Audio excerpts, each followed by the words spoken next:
Tess of the D'Urbervilles by Thomas Hardy. Read by Adrian Pretzelis. Chapter 38. As she drove on through Blackmoor Vale, and the landscape of her youth began to open around her, Tess aroused herself from her stupor.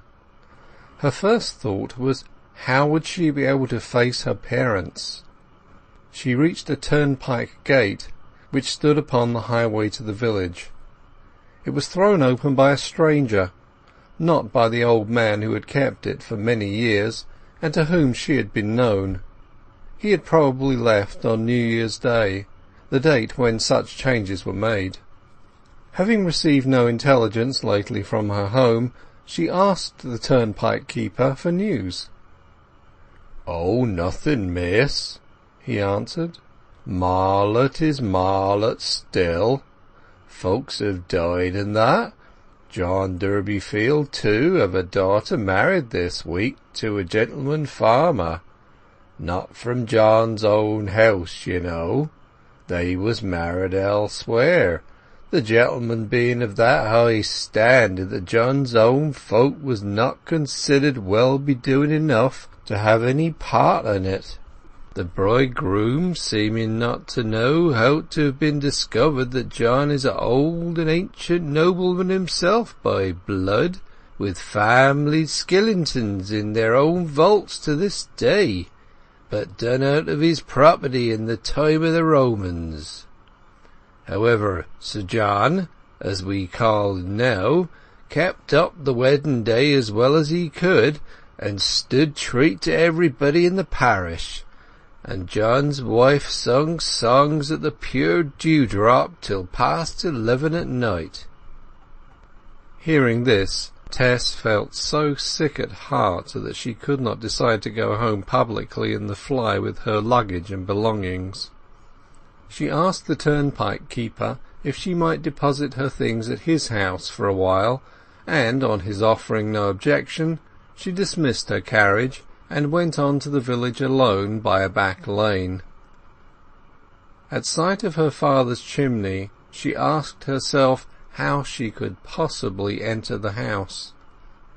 Inside that cottage her relations were calmly supposing her far away on a wedding tour with a comparatively rich man, who was to conduct her to bouncing prosperity, while here she was, friendless, creeping up to the old door quite by herself, with no better place to go to in the world. She did not reach the house unobserved.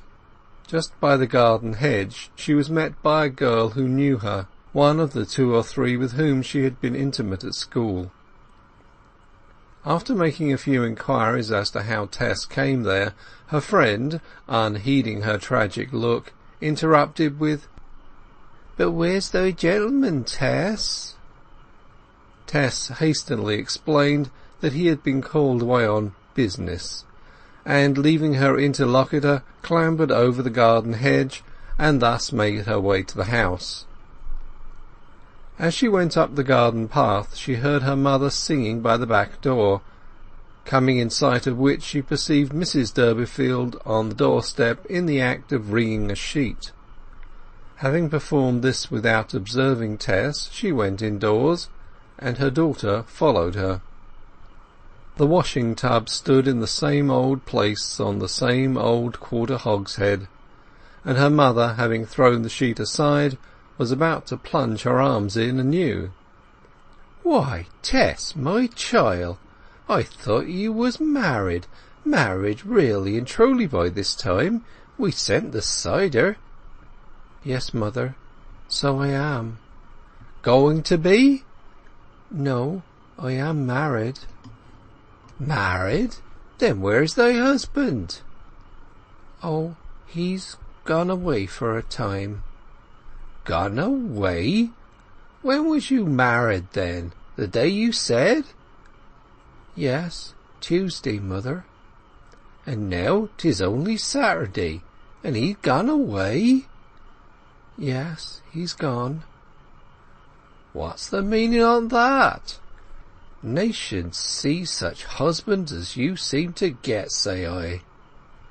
"Mother, Tess went across to Joan Durbeyfield, laid her face upon the matron's bosom, and burst into sobs. "I don't know how to tell 'ee, mother. You said to me, and wrote to me, that I was not to tell him. But I did tell him. I couldn't help it. And he went away." "Oh, you little fool, you little fool!" burst out Mrs. Durbeyfield, splashing Tess and herself in her agitation. "My good God, that ever I should have lived to say it! But I say it again, you little fool!" Tess was convulsed with weeping, the tension of so many days having relaxed at last. "I know it, I know," she gasped through her sobs. "But, oh, my mother, I could not help it. He was so good, and I felt the wickedness of trying to blind him as to what had happened. If it were to be done again, I should do the same. I could not, I dared not so sin against him." "But you sinned enough to marry him first." Yes, that's where my misery do lie. But I thought he could get rid of me by law if it were determined not to overlook it. And oh, if you knew, if you could only half know how I loved him, how anxious I was to have him, and how wrong I was between caring so much for him and my wish to be fair to him." Tess was so shaken that she could get no further, and sank, a helpless thing, into a chair. Well, what's done cannot be undone. I'm sure I don't know why children of my bringing should all be bigger simpletons than other people's, not to know better than to blab such a thing as that, when he couldn't have found out till too late. Here Mrs. Durbeyfield began shedding tears on her own account as a mother to be pitied. "What your father will say I don't know," she continued, "and he's been talking about the wedding up at Urbervilles and the pure drop every day since, and about his family getting back to their rightful position through you, poor silly man, and now you've made this mess of it, the Lord. And as if to bring matters to a focus, Tess's father was heard approaching at that moment.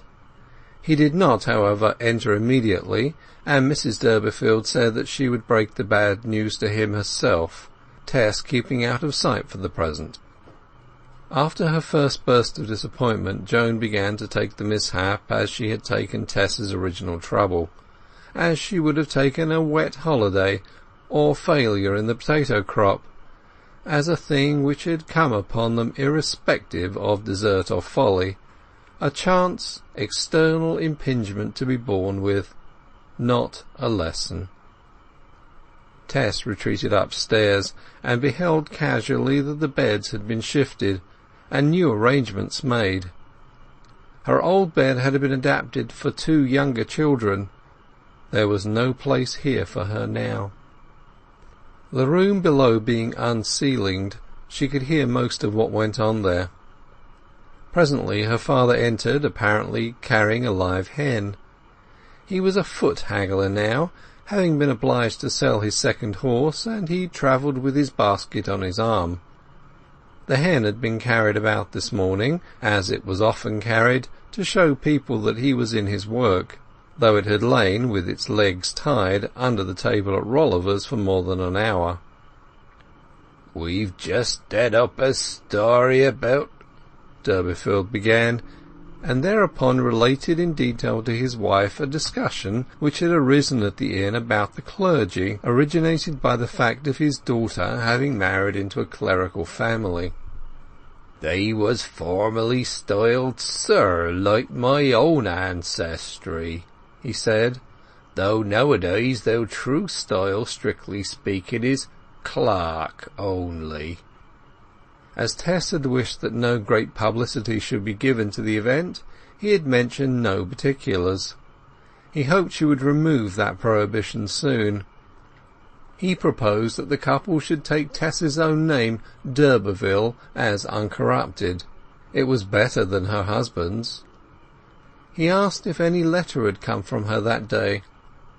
Then Mrs. Durbeyfield informed him that no letter had come, but Tess, unfortunately, had come herself. When at length the collapse was explained to him, a sullen mortification, not unusual with Durbeyfield, overpowered the influence of the cheering glass. Yet the intrinsic quality of the event moved his touchy sensitiveness less than its conjectured effect upon the minds of others. "To think, now, that this was to be the end on't," said Sir John, "and I with a family vault under that there church of Kingsbere as big as Squire Jolland's ale cellar, and my folk lying there in sixes and sevens, as genuine county bones and marrow as any recorded in history. And now to be sure what they fellows at Rolliver's and the Pure Drop will say to me, how they'll squint and glane and say, 'This is your mighty match, is it? This is your getting back to the true level of your forefathers in King Norman's time.' I feel this is too much, Joan. I shall put an end to myself, title and all. I can bear it no longer. But can she make him keep her if he's married her?" "Why, yes, but she won't think of doing that." "Do ye think he really have married her, or is it like the first?"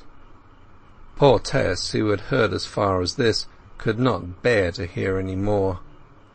The perception that her word could be doubted even here, in her own parental house, set her mind against the spot as nothing else could have done.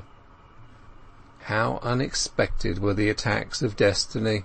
And if her father doubted her a little, would not neighbours and acquaintance doubt her much?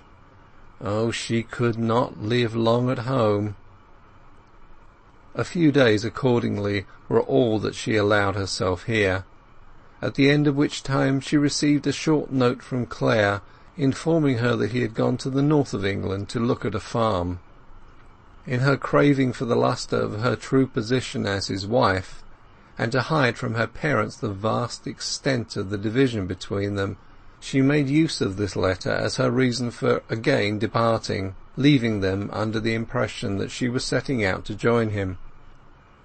Still further to screen her husband from any imputation of unkindness to her, she took 25 of the £50 Clare had given her, and handed the sum over to her mother, as if the wife of a man like Angel Clare could well afford it, saying that it was a slight return for the trouble and humiliation she had brought upon them in years past.